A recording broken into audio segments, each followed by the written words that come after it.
Alright, so I just really want to briefly talk about the pat. Alright, the pat is nothing more than a slight touch or movement that moves the attacker, the attacking arm, leg, whatever it is. So if this comes in, this, like I said, this is going to hit me right in the xiphoid process. Boom, it's going to hit me right there, right? Alright, so even if I don't use my footwork, which I will, but even if I don't use footwork, a pat will move it offline. So if I'm here, see how it hits me straight in the xiphoid, right there. That little bone right in between your, right there where your chest meets together, there's this little bone that sticks out. That's your xiphoid process. You break that and that's gonna hurt. So anyway, they're gonna strike me right there. It's kind of interesting, the stick actually goes right there to it too. Awesome, awesome. So anyway, without using footwork where I come in, I move and evade and all this kind of stuff, I'm gonna stand my ground and I'm not gonna move just so I can show the pat. So if the punch comes in, this little tap, just like that. Now see, I step in and I don't get touched. I don't want to hit it too hard because it'll fall down. Anyway, right there at the xiphoid, right? Alright, so just a little pat. Boom, see how it moves? Then I can just step straight in and I don't get touched. That's basically what the pat is. So, I don't know if I want to try it on this side because it'll push it down. But anyway, just a pat, pat, pat. Alright, so a 2-count pat, like here, right there, okay? Right there. And this is what I'm talking about when I go outside, inside. See how that lays there? Alright, right there. Do it on this side here. See how that lays there? Alright, this is very, very important within my system and the way I have developed my combat style. This is extremely valuable and useful in my way of doing things. It works extremely well for me. Just like so. And there it fell down again. So anyway, that's the pat. So real briefly, I am going to discuss the cover. Now the cover is not a block, but it's not really a deflection either. Now it's closer to a block than it is a deflection, and this is something that I would only use if I had no other choice, or if it was a really surprise attack and I had nothing else to do but just throw my hand up right where it was at. So when I cover, what I'm going to do is my hand is going to come up beside my head, like I'm going to brush the hair back, if I had hair, brush the hair back away from my ear, and I'm going to keep my hand on my ear, and it's going to be right here like this, right? Alright, my arm is going to be in at my side, my elbow will be down, and I'm going to crunch my head down so that I cover my neck, and I'm going to bend slightly at my waist like this, and I'm going to crunch my side inward. So this is going to make me smaller, and it's going to be, I actually can cover my head all the way down to my hip with my elbow. So there's that cover. Here, just like that.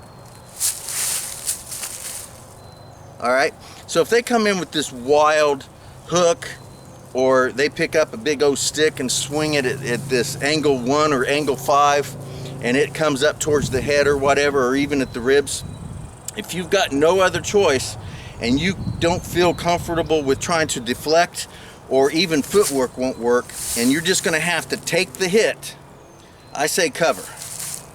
Just like so. Chin gets tucked down into your chest. You crunch it up, your shoulders come up, your waist bends, and now I have cover from my head all the way down my body up to my hip. Boom. So now I cover up everything. There, cover. Now, another thing that I teach as far as covers go is, if need be, and you have an extremely violent or very strong person and you don't think one arm is going to do it, you can bring up both arms and cover, like so. Alright, everything crunches down. This arm will come over and protect the front part of your body here, and boom.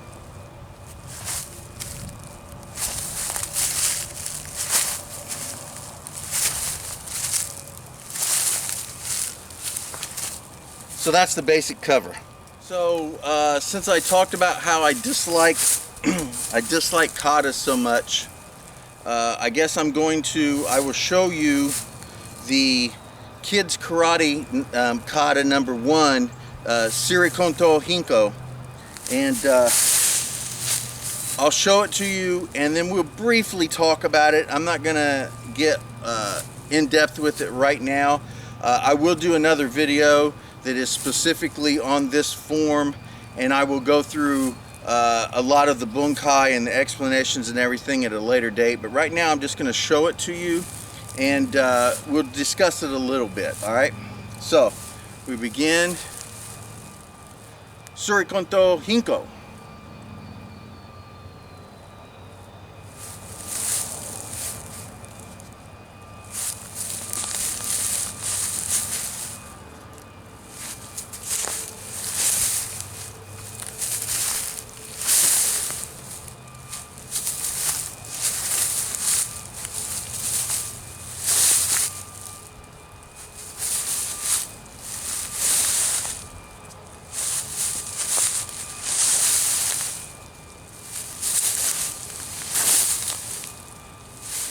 Surikonto Hinko.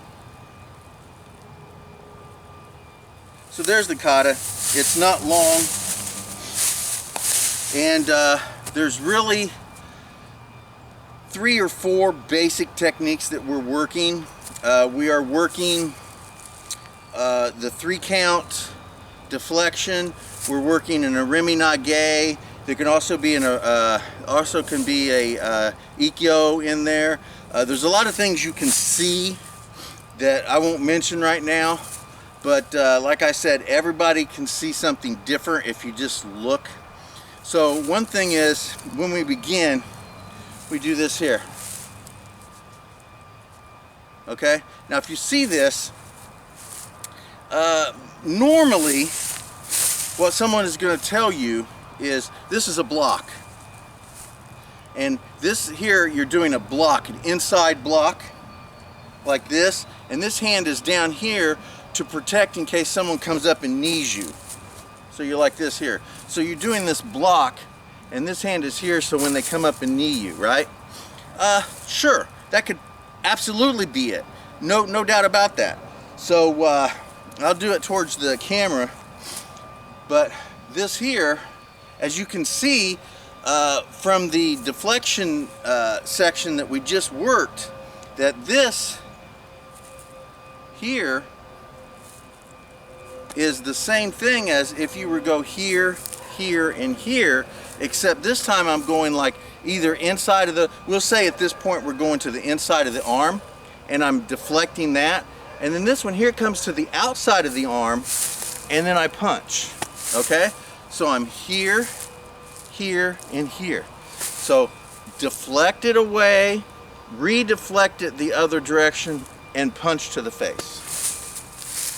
Boom, just like that. All right, that's one possibility. Now the variations of that are endless. Instead of going like this, I could go like this. Okay, so now I'm doing outside 3 count.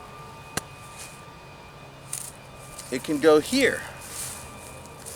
This is 1, here's 2, 3, 4. Okay, so there's a variation of what could be happening right there. Now we're here, okay? Now you see me drawing this hand back here like this. So I'm here. This punches as this hand chambers, right? So that's what you're going to be told generally, that you're punching and chambering like this. Okay, that's not necessarily what's going on here. All right, as this hand comes out, this hand is here, I'm drawing it in. So their hand could be punching in at angle 9, right? Here, we're punching in at like this. This is what our attacker is doing. So I can bring this in with deflection, gripping it and pulling them into me. And this could be a punch, right? I could go to the inside of the body, deflecting it, pulling them into me. This could be a punch, but it also could be an arimi nage. So in Aikido, an arimi nage is, think about a clothesline, okay? So if I'm going to the inside of the body and I'm pulling them in, I grab their hand here, their wrist, and I'm pulling them towards me at an angle downward so that they're coming in like this, right? So if I'm punching, if I'm the puncher, they get a hold of my hand and then draw me down in like this, and I'm going like that. So, and as I do that, this hand comes out, but it doesn't necessarily have to be a punch. I could actually be going across their throat with this and then dropping them with this clothesline. Now, I would want to do a tenkan, so I grab them, I get them here, I pull them in. Now I would want to do a tenkan because they're moving in like this, right? So they're going to be off balance anyway. So if I redirect their movement and I do a tenkan and I throw them here and I throw them, all right? So there's a possibility there. That's an extreme possibility. There's plenty of things you can do. Now another thing, you're here, and if you see, I'm here and this goes here, again, grabbing their wrist and pulling them in, right? Grabbing the wrist and pulling them in. This doesn't have to be the punch. I'm here, just exactly how the kata works, like this, right? So I'm here, I'm pulling them in, but I don't necessarily have to punch them in the face. I can do an ikkyo. Ikkyo is here, right? I get their arm and I roll it. So I'm here, I get their arm, then I pull them down, I go underneath right here. I'm hitting right here. And then I take them down with a little tenkan. So there's an ikkyo right there. So there's plenty of techniques right there. Now, so we get to this point where I come in, boom, I'm here. Now what I'm gonna do is I'm gonna turn and I'm gonna bring this side over here and do the same thing on the other side, right? Now that doesn't necessarily mean there's two attackers. There's not two attackers. What I'm doing is I'm showing you that what I do to my left side, I also can do on my right side. Okay? So there we go. So exact same thing on the other side. Now, as I turn, I have this here and I'm turning like this, okay? Now you've already seen that's how ikkyo works, right? So I'm here, I've got a hold of their wrist, I come in and I do ikkyo. Boom. Look at that, all right? Then I repeat the same thing over here. Now, then I come in and you see me do this low block, right? People will tell you, oh, that's a low block. No, doesn't have to be a low block. Now, one of my favorite techniques is a hijiate. It is an elbow strike. We do several different variations of hiji, but one of the hijis, we go to the inside of the body, so the hand's coming out. We're here and we got a hold of it. We're on the inside of their body. This hand will reach in and go at the elbow and drop them, right? So when I'm here, what I'm doing is I've got a hold of their hand here and I am on the outside of their body, so their arm is going this way, right? I can actually strike to the inside of their arm at the elbow right here, or I can just grab it and pull. It doesn't really matter. And then I can just pull them down. That is a hijiate, elbow strike. So I'm here, boom, boom, boom, boom, here, and then I'm striking here. So this right here could be a low block if you want to call it that, but I see it as grabbing their hand, pulling them in, and then doing a hijiate. So there we got that. And then we got the strike, which can be many other things. Again, we've gone through what this punch can be. It can be an Remy, it can be an Ikkyo, it can be tons of other things depending on what you see and what you want it to be. I step back and I punch here. Now, again, this could be grabbing the arm. I could pull them back. This could be a punch, it could be an Ikkyo, it could be an Remy Nage, it can be tons of things, right? What it also could be is a person that's drawing their sword. Now, if somebody is drawing their sword, what you can do is you have them here, boom, you can come in, you can stop that sword from being drawn with this hand here, and then you can actually draw their sword and get their sword away from them and pull it out. This hand here can be a check to defend against something, or again, it can be the beginnings of another technique. But this drawback here, like this, like you're chambering, doesn't necessarily have to be grabbing just their arm.